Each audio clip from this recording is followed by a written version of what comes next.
সময় না তোমার সাথে ঘুরতে আসলাম, বুঝছো? আর অনেকদিন পরে এই নদীতে, অনেকদিন পরে এই নৌকায় পারাপার, নৌকায় ঘোরাঘুরি অনেকদিন পরেই করলাম। এতদিন ছিলাম বাইরে, এই জন্য তোমার সাথে না খুব কম দেখা হয়েছে, বুঝছো? এই অনেকদিন পরেই আসলাম, এসে তোমার সাথে আবার দেখা হলো। তোমার সাথে কন্টিনিউ তো যোগাযোগ থাকে আমার, কিন্তু আমি বাইরে থাকি সেটা ঠিক আছে, কিন্তু আমি তোমাকে অনেক না মিস করি, সেটা তুমি জানো। চলো উঠি।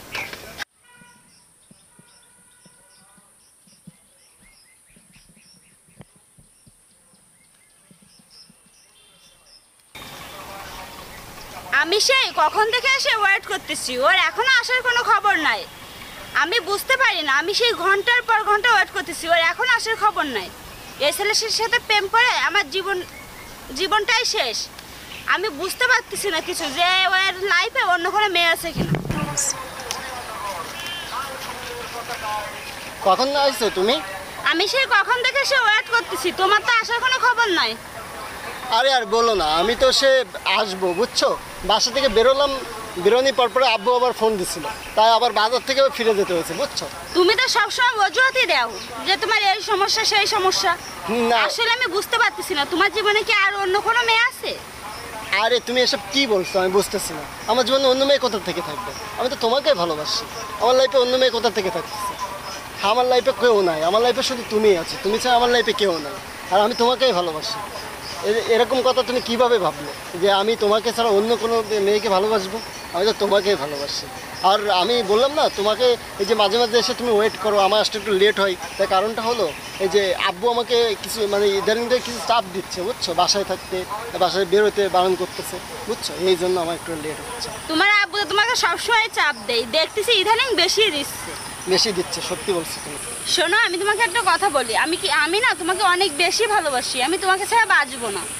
আর তুমি যদি অন্য কারোর হয়ে যাও, হয়তো আমার পরিবারকে কষ্ট দিয়ে আমার সারা জীবনের জন্য চলে যেতে হবে। এরকমভাবে বলছো কেন তুমি? আমি তোমাকে ভালোবাসি না? তুমি আমাকে ছেড়ে কষ্ট, তোমার পরিবারকে কষ্ট দিয়ে যাবে কোথায়? আমি তোমাকে তো অনেক ভালোবাসি। তুমি আমার থেকে চলে গেলে আমার লাইফটাই শেষ হয়ে যাবে। আমি সত্যি অন্য কাউকে ভালোবাসি না, আমি শুধু তোমাকেই ভালোবাসি। শুধু আমার পরে একটু প্রেশার, তাই আমি তোমার সাথে দেখা করতে, বেশি একটা দেখা করতে পারতেছি না। আমি শুধু তোমাকেই ভালোবাসি। আচ্ছা একটু কথা বলো, আমি না এমনি আমার না অনেক সময় হয়ে গেছে, বুঝছো? আমার একটু বাসায় যেতে হবে। আব্বু না বেশি টাইম আমাকে, এইটাই গেলে তাই আমাকে বকাবকি করবে। হ্যাঁ, আমাকে বেশি টাইম বাইরে থাকতে দেয় না আমার আব্বু, বুঝছো? আমাকে বেরোয় যেতে হবে। আমি তাহলে আজকে আসি, তোমার সাথে পরে এক সময় দেখা করো। আচ্ছা যাও তাহলে, সাবধানে থাকবে। ঠিক আছে, তুমি থাকো, আমি তাহলে আজকে আসি। ঠিক আছে, তুমি থাকো তাহলে। আসলে আমি বুঝতে পারতেছি না, এর নিশ্চয়ই কোনো একটা ঘাবলা চলতেছে, এটা আমার ধরার চেষ্টাই করতে হবে। আমিও আসি এখন।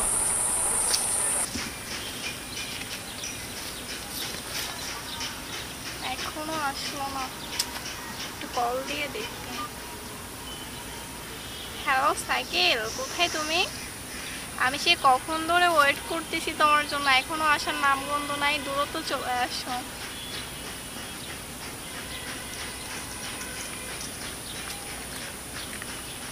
এখনো আসতেছে না, প্রতিটি সময় তোমার এখন আসার সময় হলো?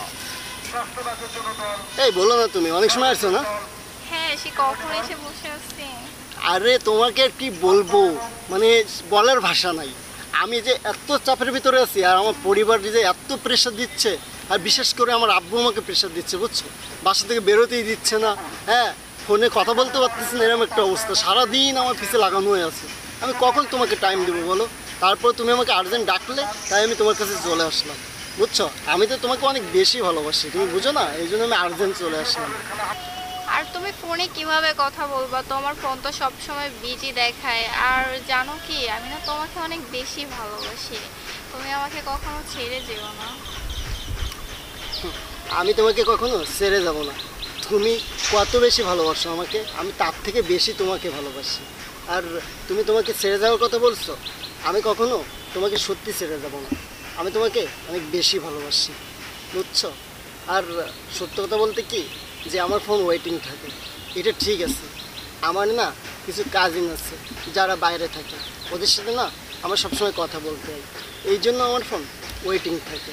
বুঝছো? তাই ছাড়া আমি তোমাকে ছাড়া অন্য কাউকে সময় দিই না। আর তুমি যেমন তুমি মনে মনে যেটা ভাবছো আসলে সেটা না। আমি তোমাকে অনেক বেশি ভালোবাসি। আমার লাইফে তুমি ছাড়া সত্যি আর কেউ নয়, এবং সত্যি বলছি আমি তোমাকে অনেক বেশি ভালোবাসি। এই তোমার আসার সময় হলো? তোমার আসার সমস্যাটা কি? তোমার ফোন থেকে সারাদিন ওয়েটিংয়ে, তোমার কয়টা নাম লাগে আমি বিষয়টা বুঝতে পারতেছি না। তুমি নিশ্চয়ই অন্য কোনো মেয়ের সঙ্গে কথা বলছো। আচ্ছা আচ্ছা, তুমি কি শুরু করলে এগুলো? আমার আমার একটু কথা বলার টাইম দাও। তুমি হাঁকা সবই তো বলতেছো, আমাকে একটু টাইম দাও। আর কার সাথে কথা বললে? আমি তো কার সাথে কথা বলি না। তুমি কথা বলো সেটা আমি বুঝতে পারছি। তোমার ফোন 24 ঘন্টায় ওয়েটিং থাকে। তুমি কি বলো তোমার আব্বু তোমার কি তোমার কেয়ার করতেছে না, তোমার বাসা থেকে বেরোতে যাচ্ছে না? আরে তুমি এরকম ভাবে বলছো কেন? আমি তো সত্যি বলি, ঠিক আছে? আমি তোমাকে সত্যি অনেক ভালোবাসি, ঠিক আছে? আর আমার লাইফে তুমি ছাড়া কেউ নাই, এটা সত্যি। তোমার ভালোবাসা দেখাতে হবে না, তুমি যে কত বড় শয়তান সেটা আমার জানা হয়ে গেছে। আচ্ছা তুমি এসব কি বলছো? আমি সত্যি তোমাকে ভালোবাসি। আমার হয়তো তোমার সাথে দেখা করতে তোমার ফোনটা দাও তো আমারে। আমার ফোন তুমি নিবা? আমার ফোনটা আমি বাসায় রেখে আসি। ওই তো ফোনটা তো এখন বাসায় রেখে আসবা, জানা কথা এটা। আর সত্যি আমার ফোন বাসায় রেখে আসি, চার্জ ছিল না তাই রেখে আসি। তুমি যে লোকেশন দিয়ে দিলে আমি সেই লোকেশনে চলে আসলাম। চার্জ ছিল না তাই রেখে আসছো নাকি অন্য কোনো সমস্যা এর জন্য ফোনটা বাসায় রেখে না আসছো? না না, সত্যি রেখে আসি। আমি বুঝতে পারছি, তুমি আগে থেকে বুঝতে পারছো যে তুমি আসে তোমার ফোন চাপে, এই জন্য তোমার ফোন বাসায় রেখে না না, সব বোকামি কথা। তুমি আমাকে ওইভাবে বলতে পারো না, ঠিক আছে? আমি সত্যি তোমাকে যে কাউকে ভালোবাসি। তুমি আমার সঙ্গে নাটক করবা না। তুমি তোমার ফোন রেখে আসলে কেন বাসায়? আমি সত্যি ফোনে চার্জ ছিল না তাই রেখে আসি, বুঝছো? সত্যি ফোনে চার্জ ছিল না। এই তুমি এখানে আর এই মেয়েটাকে? তুমি এখানে? তুমি এখানে কিভাবে, কোথা থেকে আসলে তুমি এখানে? আর আমি এখানে তোমাকে কে বললাম? আর এই মেয়েটা, এটা আমার বড় বোন। এই তুই কি বললি আমি তোর বড় বোন? না তুমি আমার বড় বোন না, এটা তো আমার ছোট। আমি তোর বড় বোন। বিয়াদব ছেলে, আমি তোর বড় বোন। আরে আল্লাহ, আমি তো বললাম সত্যি সত্যি আমি এই, এরা তুই চিনি না, এরা সত্যি চিনি না। করে বল, তোর সত্যি সত্যি আমি সমস্যাটা চিনি কি না। বল? এই, সত্যি ও কি করছো? আমি সত্যি এরা চিনি না, সত্যি সত্যি বলতে আমি তো সত্যি বললাম এরা চিনি না। তোমরা একটু কি করছো? সেটা সব কি করছো? আমার মারছো কেন? বিয়াদব এই, ছেলে। শয়তানদের কয়টা লাগে আমি তো বলছি। প্রথমে বুঝতে পারছি আসলে এটা শয়তান। হ্যালো গাইজ, আমি এস এম মেহেদি হাসান, আছি সুপার পাওয়ার টিভিতে। আমরা নতুন একটা শর্ট ফিল্মের শুটিংয়ে আছি। আমি মিম, আমি সুপার পাওয়ার টিভিতে নতুন আছি। দর্শক, আজকে আপনারা যাদের পাইছেন, আজকে দেখছেন মিম। সে এই সুপার পাওয়ার টিভিতে নতুন নায়িকা হিসেবে কাজ করছেন, এবং আমার পাশে আছেন সুপার পাওয়ার টিভির পুরনো যে নায়িকা বন্যা, এবং আমি আছি এস এম মেহেদি হাসান। সবাই আমাদের এই চ্যানেলটা লাইক, কমেন্ট, শেয়ার এবং সাবস্ক্রাইব করে আমাদের চ্যানেলের পাশে থাকবেন, এবং নতুন নতুন আমাদের চ্যানেল থেকে আপনারা শর্ট ফিল্ম দেখতে পারবেন। এখন থেকে এই সুপার পাওয়ার টিভিতে নতুন নায়িকা হিসেবে জয়েন দিচ্ছেন আমাদের মিম। সবাই আমাদের তিনজনের জন্য দোয়া করবেন এবং আমাদের চ্যানেলটার জন্য দোয়া করবেন। ধন্যবাদ সবাইকে। আল্লাহ হাফেজ।